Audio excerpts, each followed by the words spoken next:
Hi gamers!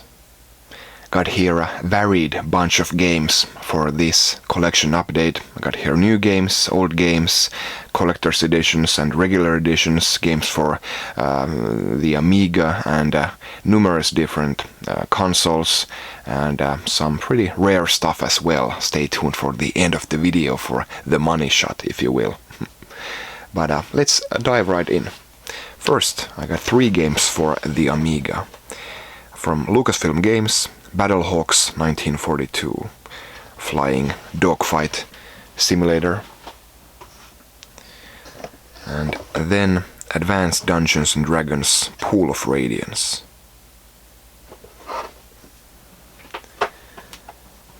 And finally, Fantasy, or is it Fantasy? I'm not sure how to pronounce it. And then some new Wii U games. First up, Teslagrad.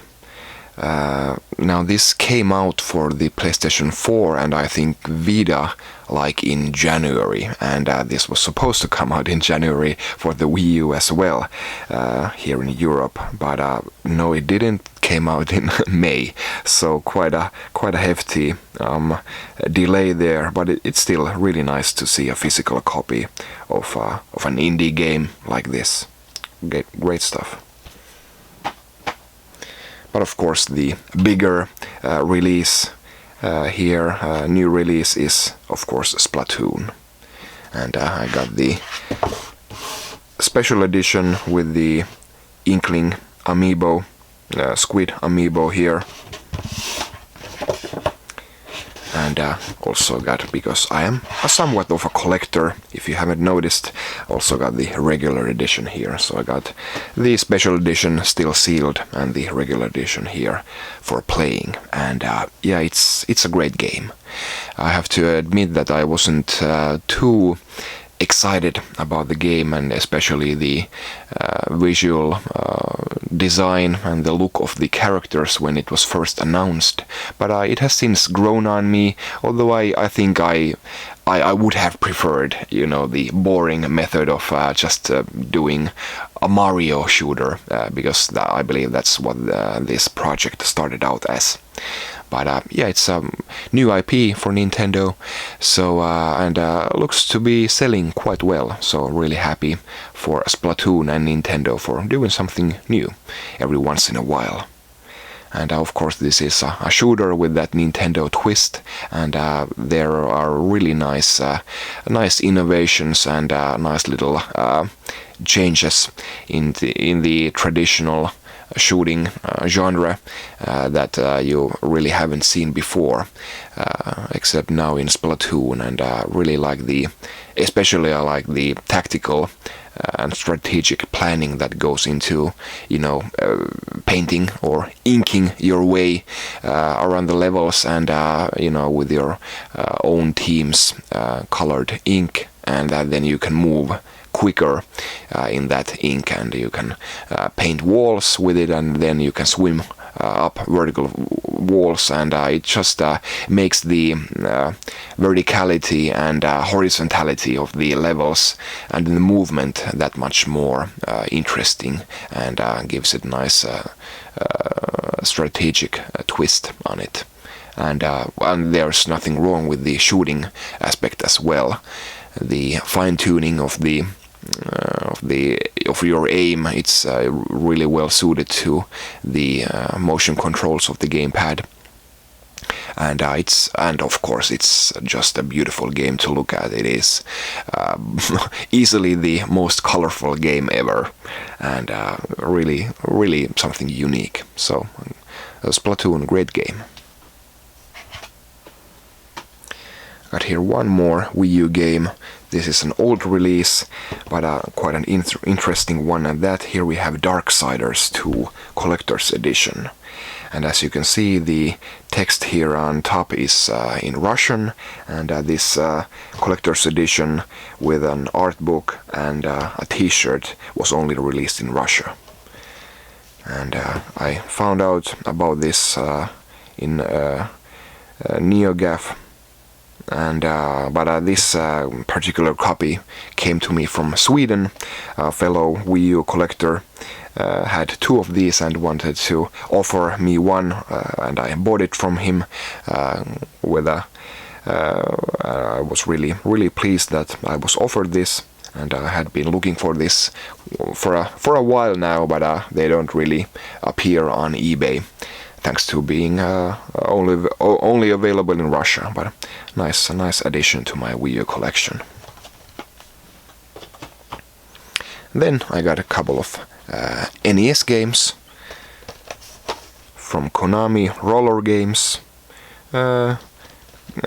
Can't really say that this is a classic Konami game, but it was still a quality Konami game, as all of their games were on the NES. Nice action. And a really big classic from Capcom, DuckTales 2. DuckTales 1 is of course a super classic game and everybody loves it, but DuckTales 2 is a lot rarer, and not that many people own it on the NES. But happy to have this, even though this is, I believe this is a Dutch copy, but the text in the game is in English, so not too worried about the language of the box here. Not a common game, and not that cheap of a game, but you know, buying it with a Dutch box makes it a little cheaper, so I'm fine with that. Then some Wii games. Picked up NBA Jam, found it for cheap, and yeah, NBA Jam is of course a fun arcade sports game, and nice to see it have a physical release as well. It was a downloadable game on other platforms and the Wii as well, but nice to have a physical copy of it. And also picked up Dragon Quest Swords for the Wii. Dragon Quest Swords, The Masked Queen and the Tower of Mirrors, as the full title goes. And also finally got my last missing Star Fox game, Star Fox Command for the DS. Really hoping that the Wii U Star Fox will be a full-on, only flying, well, maybe a couple of Landmaster tank sections thrown in from the mix, but the Star Fox has been, this one is actually one of the better Star Foxes of recent years in my opinion, but you know, whenever they're like the GameCube Star Fox, you know, you just don't need the sections where you go on foot, you know, just fly or use the tank, in my opinion. And let's hope that the Wii U will be just that. Also got here one 3DS game, codenamed Steam. Haven't had the chance to open it yet. Even though I did get Witcher 3 Wild Hunt for the PlayStation 4, which I have opened, I haven't had the time to play it yet, so excuse me for not giving my impressions on it, but everybody at the office seems to love it, so you can't go wrong with that if you're looking for a new game to play on the PS4 or the Xbox One. And one final game, and the so-called money shot here, a new Neo-Geo AES home game. Got here Metal Slug 4. Let's do a little focus.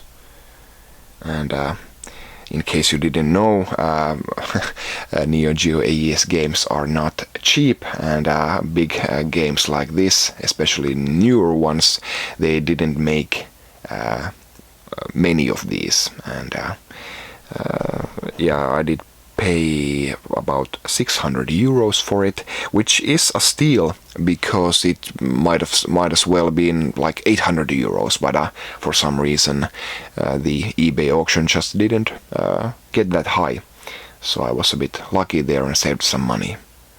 And if you know your stuff, you'll notice that I have here the gray bordered so-called classic insert here.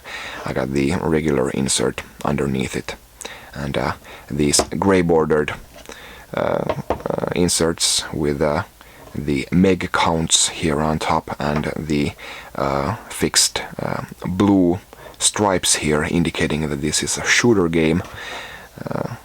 And these were produced for Neo-Geo.com's Neo Store a few years ago, and I picked up the whole set, and I've just been adding them to the games that I have been buying after that, and it's just nice to reunite, or unite for the first time, the new insert and the old game. Actually, one of the reasons why the game might have been that cheap is that it had some sun fade on the back of the insert, but using this classic insert nicely covers that up as well. And I do like the aesthetics of this. Some people might say that this is boring and the regular edition insert is better, but I like that way, and I especially like the meg count here. It's just so bold and so 90s to tell, you know, how good a game is by how many megs of memory it has taken up. Metal Slug 4, of course, is the worst of the series, and I think everybody agrees here with me. It was made at a time when SNK was at its weakest, and not made by SNK at all. And it's basically a mix and match of existing Metal Slug assets, and I don't think they made very few new sprites for the game here, and it's a bit of a lazy game, not as tightly designed as the other Metal Slug games. I really like 5, which was the last Metal Slug to come out for the Neo-Geo. And but yeah, 4 it's still a quality game, don't get me wrong, but I just wanted to get that out there. My favorite Metal Slug is of course number 1, but that one is like 2,000 or 3,000 euros on the Neo-Geo AES, so we'll see if I'll ever get that game. But I'm still really happy to add a new Neo-Geo AES game to my collection, and a Metal Slug game at that.